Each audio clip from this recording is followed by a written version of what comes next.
Hey and welcome to the Linking Souls podcast, the place where we talk about our relationship to animals and different perspectives. I'm your host, Rosina, artist, philosopher and leader of an animal sanctuary. And in today's episode we are going to focus on the statement, I'm not vegan and here's why.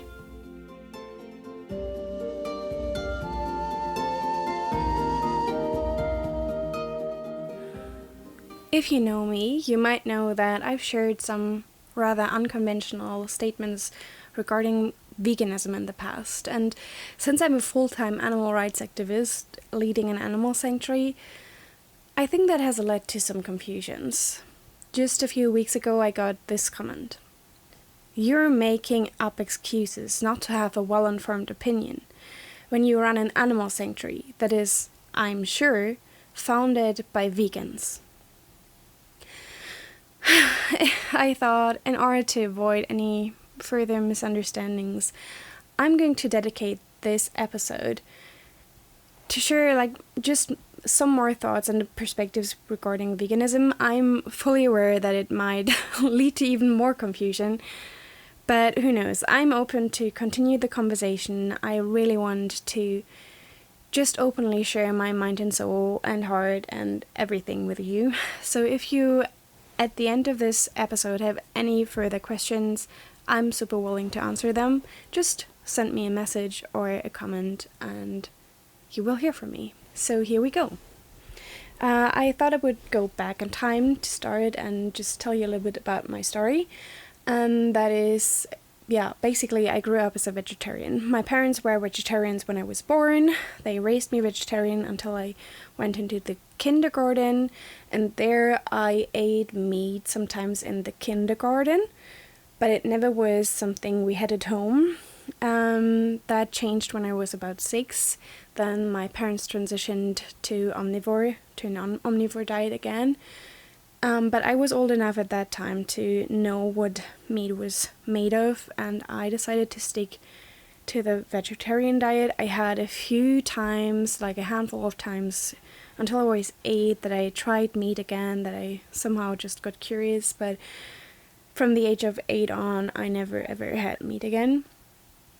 And never in my life it was something I regularly eat. So I was vegetarian and I felt actually I felt good with that until I had my favorite cow on a dairy farm, where I just got a much deeper view into the production of dairy, and I realized that I really was not in alignment with the values of a dairy farm, and I did not want to continue like that.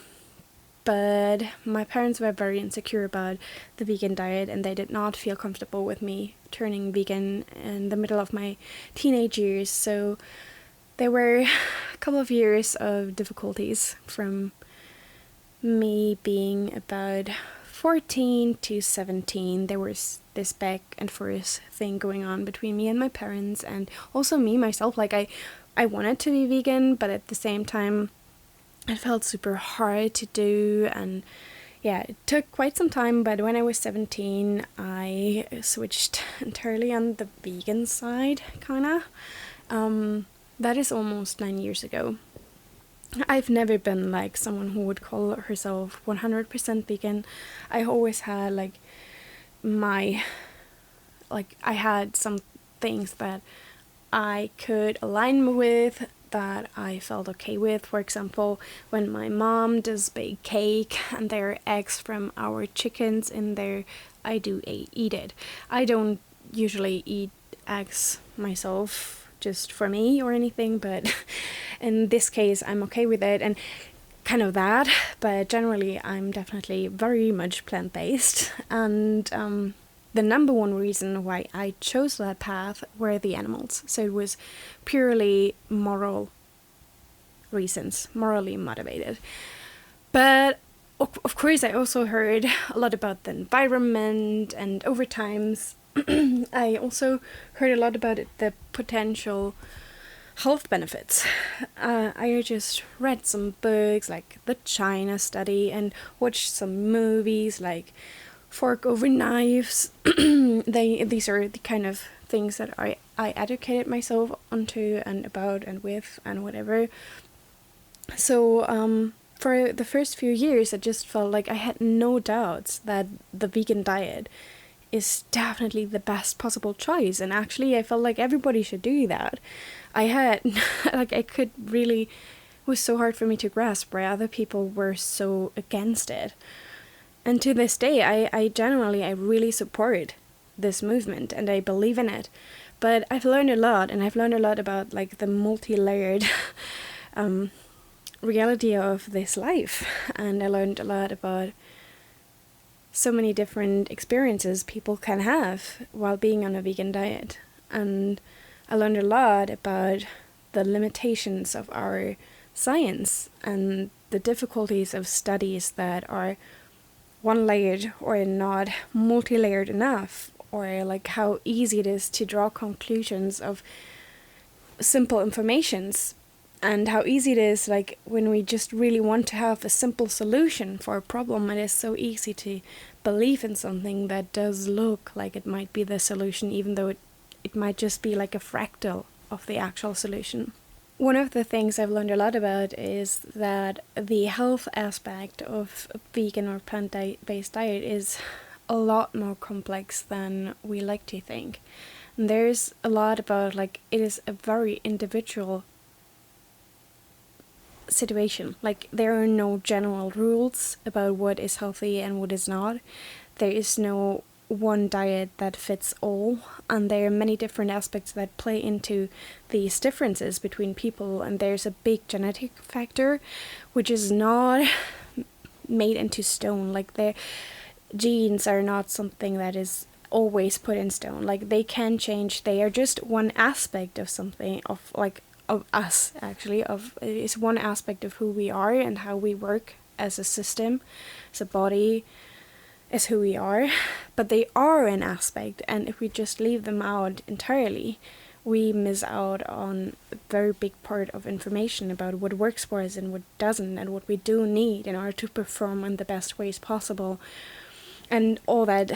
And it's like so multi-layered that it's hard to put into words, and I'm not, like, this is not my specialty. I'm not a professional in this, but I'm really passionate about it because I have experienced a lot about it myself, and I've seen many other people struggle, and I think there's way too little knowledge in the field. We are way too we are way too fast to judge others who might not be able to live on a vegan diet, not because it's entirely impossible, but just because they lack the resources to be there.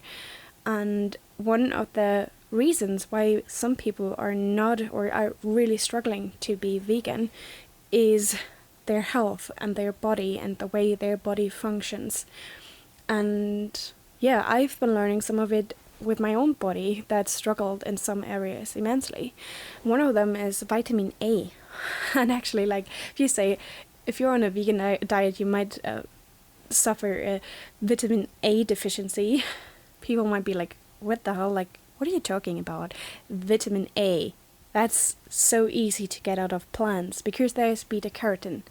And that's right. Beta carotene is a version of vitamin A. And we can use beta carotene, and under the right conditions, we can transform it into retinol. And retinol is a version of vitamin A that our bodies actually need to function. If everything goes smooth, there's no problem in a vegan diet. But there is this conversion from beta carotene to retinol. And there are countless things that can go wrong along that process. First, you need to consume the right things, because beta carotene needs to be consumed in quite high doses and under the right conditions. For example, like something as simple as eating it together with some oil and stuff like that.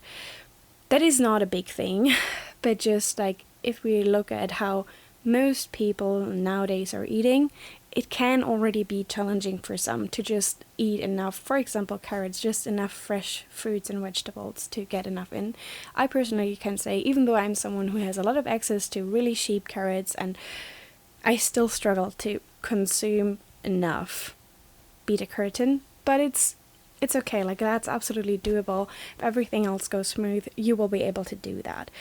But then there's also another thing, and that is that we do have individual, like, our bodies function differently, and some people are genetically prone to struggle more with this transition between beta carotene and retinol. For some people it's super easy, they don't even need a lot of beta carotene, but others have a really hard time to do that. And I seem to be one of these kind of people because I suffered the consequences of a really intense vitamin A deficiency. It wasn't like dangerous in any way, but I had a very strong rash on my face for a long time. It actually took me about 2 years to figure out what was going on. And the only things I could notice was that my skin was reacting intensely towards the sun and water. Like, these two things seemed to trigger an extremely uncomfortable rash on my face, and I sadly don't have many pictures of it because I hated the way I looked, and I tried to like always hide it on every picture. And it wasn't the kind of rash that you would like immediately see, but my skin would just be really itchy and red and would like get really wrinkly and dry, and it was very uncomfortable. And sometimes really, sometimes just all around my eyes the skin was so red and horrible. It was horrible, and I was like, it didn't make any sense to me. Water and sun, this is what my skin should definitely be well adapted to. Like, it wasn't even intense amounts of water and sun, just like washing my face in the morning and then walking outside, and there was just a slight little glimpse of the sun and my skin would start to be burning, and it was so horrible. And then I read into like what might cause high sensitivity towards the sun, and somewhere I read about like a lack of vitamin A could be like a factor for that. So I started to highly dose beta carotene, and that really helped. It intensely helped. The rash went away like after about 2 years. Within a few days it got like so much better and nearly entirely left, and I was like, whoa, how could that happen? Because for me, I am not someone who is eating massive amounts of carrots every day or anything, and I have times when I have rarely any fruits or vegetable at home because I often don't go grocery shopping regularly because I'm just on a budget and always trying to just be careful with the money, and I'm always compromising a lot about my food. But in general, I'm eating quite healthy, and I am eating as much fruits and vegetables as I can, and I would have never thought that I would have like such an intense deficiency that my body would have these strong reactions. But then I learned about these difference between people, that some have just a much harder time to do this transition between beta carotene and retinol. And if you are one of these people, it is so much easier to get your vitamin A from animal products. And many people just don't know it, and they can experience really intense difficulties without knowing where it does come from, because no one has this idea, because it's seen like such an easy thing to get vitamin A from beta carotene, but it's actually not. For some people, they are really struggling with it, and animal products can be a very easy way for them to go about it. And it's important to know these kind of multi-layered things. It's not as easy as people sometimes like to think, and there's some differences between how our bodies work. We're not all the same, and it's important to know that, because often it's like people are living on a vegan diet and then they go like, it's going fantastically great for me, everyone should do that. But some people have an entirely different setup on their body and they're struggling so much more, and it's just not fair to be like, okay, everyone should do that, but we don't provide the right resources or anything. We just expect everyone to do the same because we think it works so fantastically well for ourselves. But there are differences, and we have to acknowledge that. And it's actually the same with protein, because protein, I think most of you might know, there are like different amino acids who build up to protein, and there are essential amino acids and there are non-essential amino acids, and the non-essential amino acids should be like our body should be able to produce them on its own. But in order to do that, firstly, the body needs all the important building blocks to do that, which are possible to get in a vegan diet, but it's not always that easy. And then there are the essential amino acids, and we need to consume them through our diet, which is also possible on a vegan diet. But it is a lot more difficult. And even though the body does not need like all the essential amino acids in every single meal, it does need them as soon as possible together. So it can, like, over the day, it can like put different amino acids together into whole proteins, but it's a lot more work. And if we have like long breaks and maybe have some amino acids just every couple of days, that can put a lot of stress onto our body. And there are also different body types that have an easier or harder time to make this self-synthesis of different non-essential amino acids. It's very complex and not everybody functions the same. And if our bodies are suffering like a regular lack of certain amino acids, they can put a lot of stress on our bodies, even though they might be able to continue to function. They can be high stress levels for the body, and that can have strong effects on our general well-being. And for example, one aspect that is often like hit by that is like that are the female hormones, because the female body is really for the female body, the number one priority is safety. And if there is like a reoccurring lack of certain amino acids that might just barely be enough to keep the body going, that puts a lot of stress on the female system, and that has a big impact on how our cycle works and everything around that. And I can say I'm a woman who is experiencing a lot of difficulties with my cycle, and I know that is a multi-layered problem. It's not just the diet, it is a lot about sleep and stress and whatever. All the lifestyle choices play into that, but I definitely think that this is also part of it. And I'm a strong person. I'm physically active every single day. I definitely have muscles, and I've built a lot of muscles in the last 9 years. I've been like the first 3 years of being vegan, I drove my bike for 30 kilometers 5 days a week. I've been like highly active, really strong. I deeply believe in the possibility of getting all amino acids on a vegan diet, and I still think there are some challenges that we need to be aware of. It's not that easy. We really need the right resources. That means we need really good food, and we also need the knowledge in order to understand that it's not like something that always automatically functions perfectly well.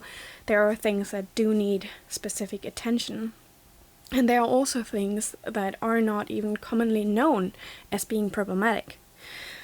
An example for that is the nutrients choline.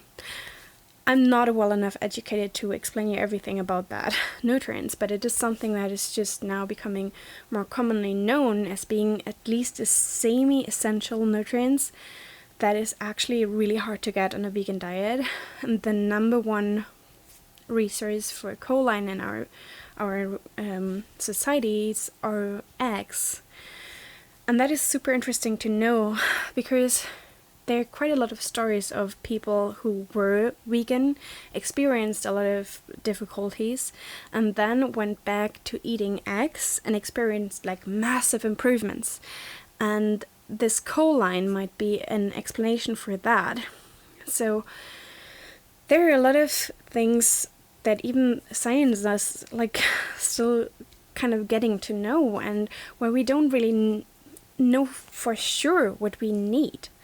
And from the studies that do exist, there are a lot of studies that do advertise veganism with like reasons that are not even able to stand up to modern considerations, like the theory that dairy products would acidify our bodies and thereby draw calcium from our bones.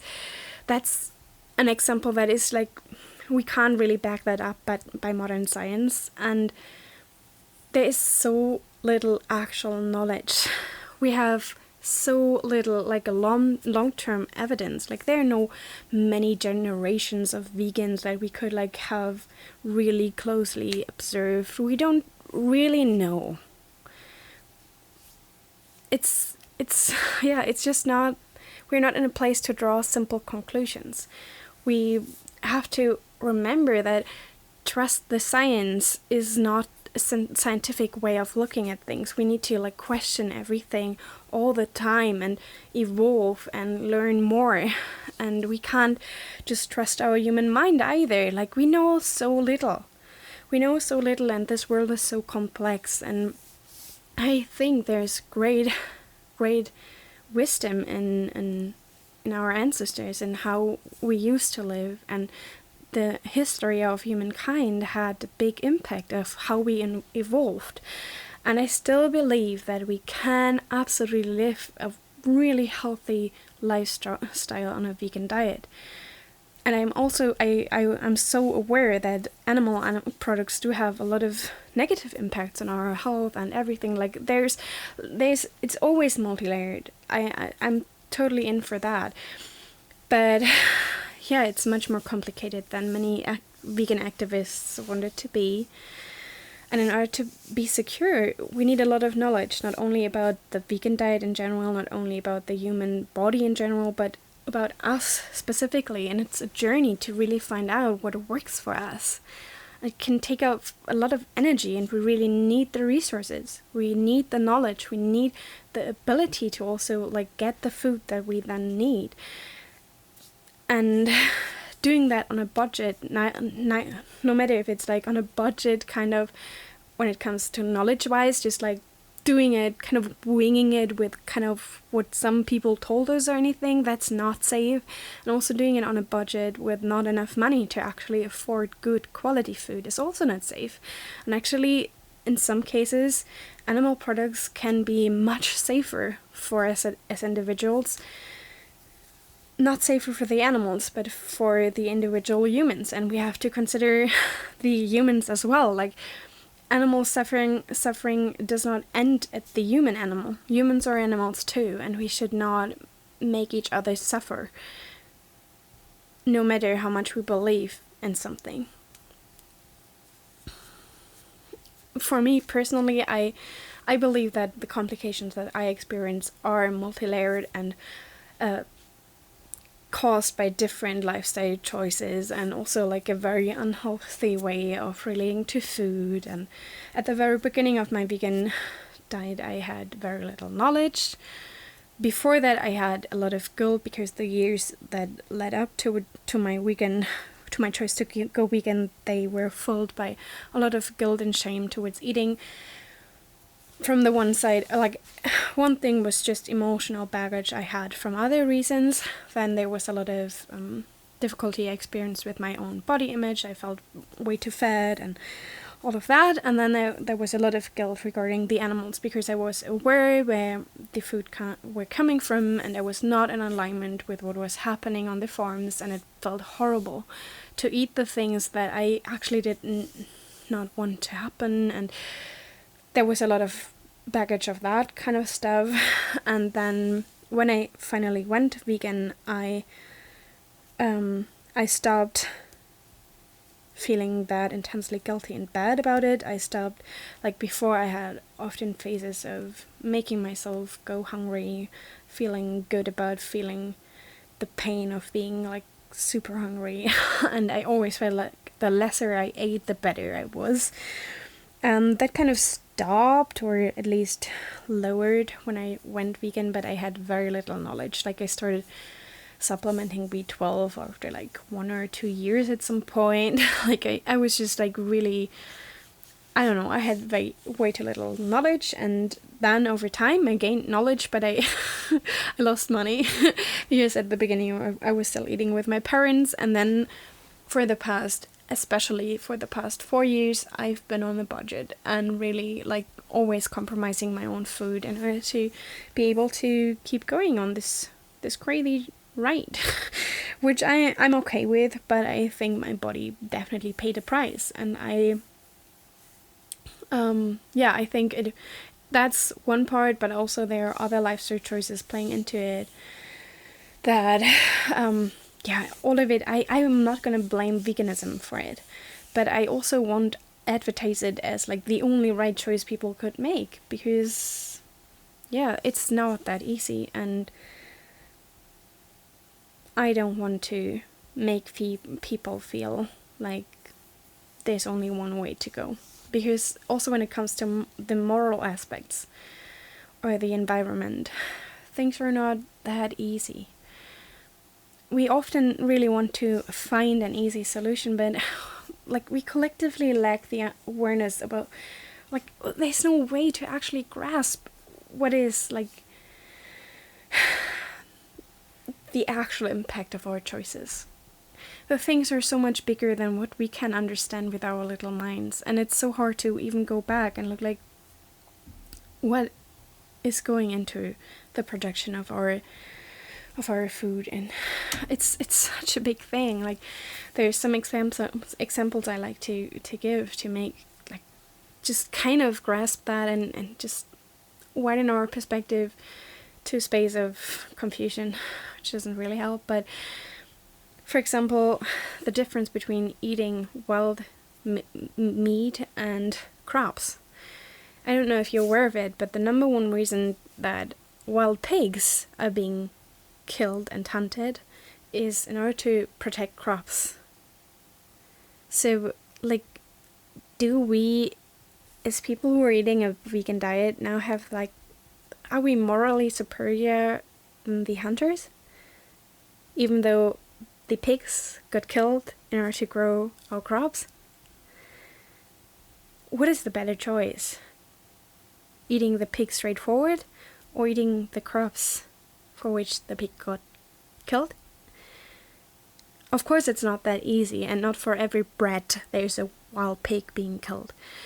But it's also not that simple, because for the wild pig there was much less destruction in the nature than for the crops. Like, for the crops, entire forests had to be cut down, and so many little creatures and insects got killed in the process and everything like that. And compared to that, sometimes the wild pig does seem like a very harmless option, even though the pig got killed, and that was for sure horrible for the pig, and maybe for the rest of the family of the pig. But it's not that easy to just say like, okay, this one is harmless and this one is cruel.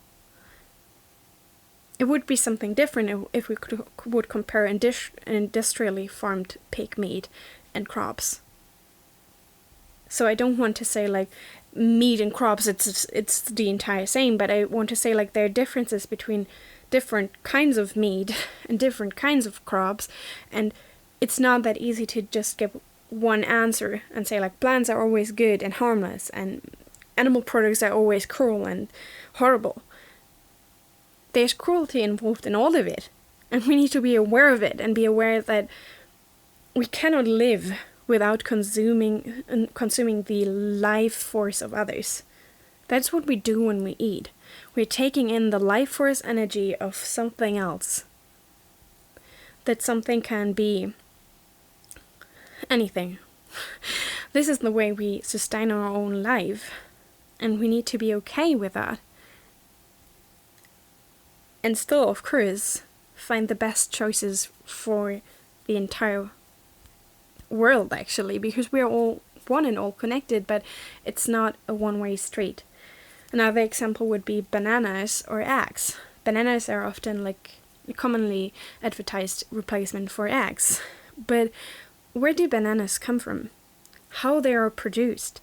Like, there are so many different ways how you can get to eggs. Of course, they're industrially formed eggs who are so horrible in so many ways. But they are still like, they have their positive aspects of as well, but I'm not going to go into that today. Just imagine like you could have eggs like they're produced here on our yard. These are the chickens of my parents. The chickens are not going to get slaughtered. They're laying eggs anyway. They cannot make chicken babies out of all of these eggs. There are some downsides. Some of the roosters are being slaughtered. And of course the chickens are also eating grains. But they're produced right here. The chickens are not being slaughtered. The chickens are roaming free. The chickens are well taken care of, and the eggs are really high quality food. If you look at them, they're really nutrient dense, and there's not much of a traveling. Even though the chickens are eating grains, the grains are coming here from Germany and not from somewhere else. So it's so easy to really grasp the whole picture and look at the egg and the banana next to each other and clearly say, like, which one is now the better choice. It's just complex. In the banana, there's so much pain that we can't even see. So I think this is often the thing. We humans, we tend to forget the kind of pain that we don't see. So we look at the banana and we only see the banana. And it's the same for us if we look at the egg, as long as we don't know about the suffering of the hen and of the chicken and everything. If we know about it and we can grasp it, we then see the pain when we look at the egg. But as long as we lack the knowledge, we don't see that pain. And with a banana, it's often the same for us. We just don't see the pain that goes into this banana. And then we have the egg and we can grasp the pain that is within the egg. So we feel like, oh, that's horrible. And we look at the banana and we don't see the pain that went into that. And we think it's simply the better choice, but it's just so much more complex. Just because we can't grasp it doesn't mean that there's no suffering involved. And I personally believe that there's no simple distinction. But we of course can have personal preferences, and I have personal preferences. I am eating mainly plant-based. I'm really, like, for some people I might be an extremist. I know for others, they might say I'm not a vegan because I have, like, these kind of things. Like, I'm sometimes eating honey. I'm sometimes eating the eggs of our own chickens. So maybe I'm not a vegan. Maybe I am. If I am introducing myself to strangers and who want to eat something together, I call myself a vegan, and I won't eat any animal products away from, like, when I really know where they're coming from. I'm really careful about that. But I don't know. I don't know, and I really resonate with the original definition of veganism, which would be, like, just causing as least harm as possible. And this is what I try to do. But I don't want to, like, overly identify with that word, because vegan is not who I am. Vegan is a choice I make. It is something, like, this is a description of the food I eat. And of course, in some way I am what I eat, but it's not my entire identity. Despite all of that, I really do believe in the vegan movement. And my number one reason for that is still a moral reason. And it is just that, for me, like, industrial animal farming is not morally justifiable if there's any alternative. It doesn't even need to be a good one. But even if there's just any alternative, I would hope that we would go for that. Because there is so much cruelty happening on these farms. It is on such a massive scale that we can't, like, no one can wrap a human mind around that. It's so horrible. Like, there's also the difference between, like, killing an animal and keeping animals in captive in order to kill them. And the first, like, if you're hunting down a wild pig, you're ending a life. But that pig had a life. And even though it might be a highly violent act to end that life, it had a life. If we are keeping pigs in captivity in industrial farms, they never had a life. We're taking a life, an entire life, controlling their life from the very first breath to the last one. And we can't, there's no way to keep the amount of animals that we would need in order to continue even just a similar lifestyle with a similar amount of animal products on this world. Like, there's no way to do that while having these animals in any sort of ways that is even close to their natural being and their nature. Because, like, just to give you a number, currently there are 72 billion land animals that we are holding captive and breeding in order to slaughter them and use them. If we would just let them all free, that would not go well. That would just not go well. We couldn't do it. There's no way. So we need to reduce that as far as we possibly can. And my personal vision is a world that is based on plants, with probably like small amounts of really consciously produced animal products that are more like a luxury, or maybe for in like some, I think some people will simply never adapt to that, or maybe it will take many hundreds or even 1,000 years for them to adapt, but I would hope for that to be a very small part of our diet. And in order to balance that out, kind of, I think we would need like a moderate amount of highly modern products that do not really fit into like the category, an A category. They are not vegan and not real meat. Something like in vitro meat, for example. I don't know, I think there's a lot that humanity might just find out about and learn to produce that we probably can't even think of yet. But I wouldn't hope for that to be the basis of our diet.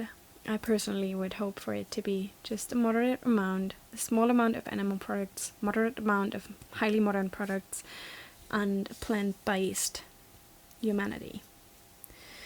But there are no simple answers to questions that are as complex as this one, and I know that I am probably not capable of really knowing what is the best for this world.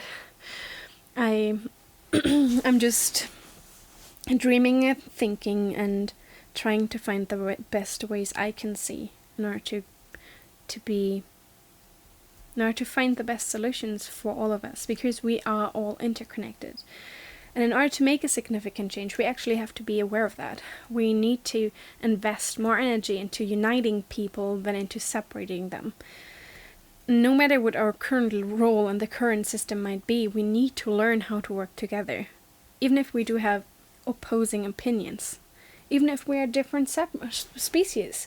Like, it doesn't matter. We all need to, like, we are all on the same boat. No matter what we want to do. Like, we can't, like, get away from this planet. We are, like, all in here together. And I'm not willing to choose between, like, opposing perspective in order to pick out one truth. For me, truth is nothing else, nothing more, nothing less than just the existence of everything that is. That means, like, every perspective can hold an aspect of truth. And even if they are, like, the total opposites, they might just be different sides of the same coin. And in order to really see the ultimate truth, we actually would need to be aware of everything that is. There's no way to actually know truth if we look from only one perspective. So I really hope that I will be able to support this movement by sharing different perspectives. And I would love to invite more people who have different perspectives and different professions in this field. So if you know someone that you think really knows specifically much about it, I would love to get your recommendations about whom I should invite. And I'm really curious to hear from you, whatever your perspective might be. Let me know, write me a comment, write me a message. Keep your heart and your mind open, and I will talk to you soon again. So, bye bye!